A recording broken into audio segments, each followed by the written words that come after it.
संतों के लक्षण और सत्संग भजन के लिए प्रेरणा। जे न भजे यस प्रभु भ्रम त्यागी, ज्ञान रंक नर मद अभागी, पुनि सादर बोले मुनि नारद, सुनो राम विज्ञान विशारद।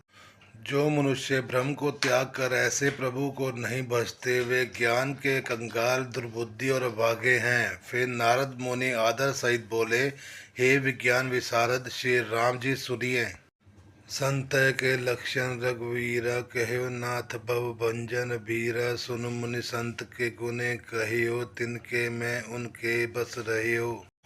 हे रघुवीर, हे भव भय जन्म मरण के भय का नाश करने वाले मेरे नाथ, अब कृपा करके संतों के लक्षण कहिए। श्री राम जी ने कहा, हे मुनि सुनो, मैं संतों के गुणों को कहता हूँ, जिसके कारण मैं उनके वश में रहता हूँ। षट विकार जित अनद अकामा, अचल अकीचन सुचि सुखदामा। अमित बोध अनियमित भोगी, सत्य सार कवि को विद जोगी। वे संत काम क्रोध लोभ मोह मद और मत्सर, इन 6 विकारों दोषों के जीते हुए पाप रहित, कामना रहित, निश्चल स्थिर बुद्धि, अकीचन, सर्वत्यागी, बार भीतर गए से पवित्र, सुख के धाम, असीम ज्ञानवान, इच्छा रहित, मिताहारी और सत्यनिष्ठ।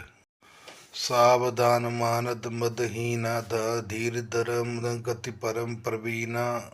सावधान, दूसरों को मान देने वाले, अभिमान रहित, धैर्यवान, धर्म के ज्ञान और आचरण में अत्यंत निपुण। गुनहगार, संसार दुख रहित, विगत संदेह, तजिमम शरण सरोज प्रिय, तिनको देह न गेह। गुणों के घर संसार के दुखों से रहित और संदेहों को सर्वथा छूटे हुए होते हैं।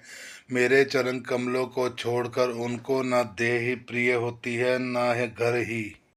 निज गुण श्रवण सुनत सकुचाही, पर गुण सुनत अधिक हर्षाही। सम शीतल नहीं त्यागे नीति, सरल सुभाए सभी सन प्रीति। कानों से अपने गुण सुनने में सकुचाते हैं, दूसरों के गुण सुनते ही विशेष हर्षित होते हैं। सम और शीतल हैं, न्याय का कभी त्याग नहीं करते, सरल स्वभाव होते हैं और सभी से प्रेम रखते हैं।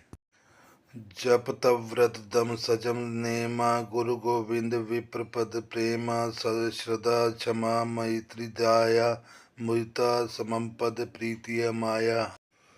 वे जप तप व्रत दम संयम और नियम में रत रहते हैं और गुरु गोविंद तथा ब्राह्मणों के चरणों में प्रेम रखते हैं। उनमें श्रद्धा क्षमा मैत्री दया मुदिता प्रसन्नता और मेरे चरणों में निष्कपट प्रेम होता है। वृत्ति विवेक विनय विज्ञाना, बोध यथारथ वेद पुराना। दम्भ मान मद करी न काऊ, भूलि न देहि कुमारग पाऊ।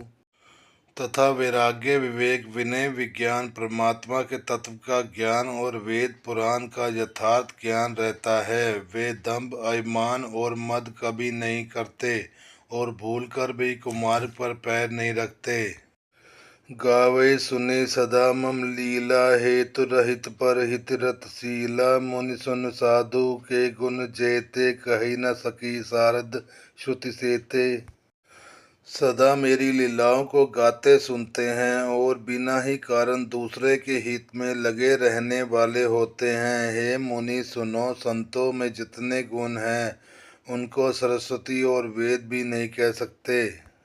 कही सक न सादर शेष नारद, सुनत पद पंकज गहे। अस दीन बंधु कृपाल, अपने भगत गुण निज मुख कहे। सिरुनाई बारह बार, चरनी ब्रह्मपुर नारद गए। ते धन्य तुलसीदास, आस बिहाई, जय हरि रंग गए।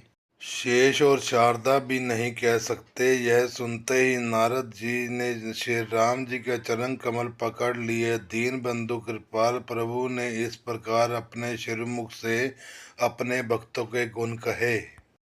भगवान के चरणों में बार बार सिर नवाकर नारद जी ब्रह्मलोक को चले गए। तुलसीदास जी कहते हैं कि वे पुरुष धन्य हैं जो सब आशा छोड़कर केवल श्री हरि के रंग में रंग गए हैं।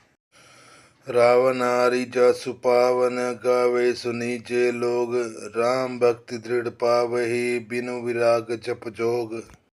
जो लोग रावण के शत्रु श्री राम जी का पवित्र यश गावेंगे और सुनेंगे, वे वैराग्य जप और योग के बिना ही श्री राम जी की दृढ़ भक्ति पावेंगे। दीप शिखा समझुपति, तन मन जानि होई पतंग। भजे राम तज काम, मद करे सदा सत्संग। युवती स्त्रियों का शरीर दीपक की लौ के समान है। हे मन, तू उसका पतंगा न बन। काम और मद को छोड़कर श्री रामचंद्र जी का भजन कर और सदा सत्संग कर। मास पुराण 22वां विश्राम। इति श्रीमद् मानसे सकल कलि कलुष विध्वंसो ने तृतीय सोपान समाप्त। कलयुग के संपूर्ण पापों को विध्वंस करने वाले श्री रामचरितमानस का यह तीसरा सोपान समाप्त हुआ। अरण्य कांड समाप्त।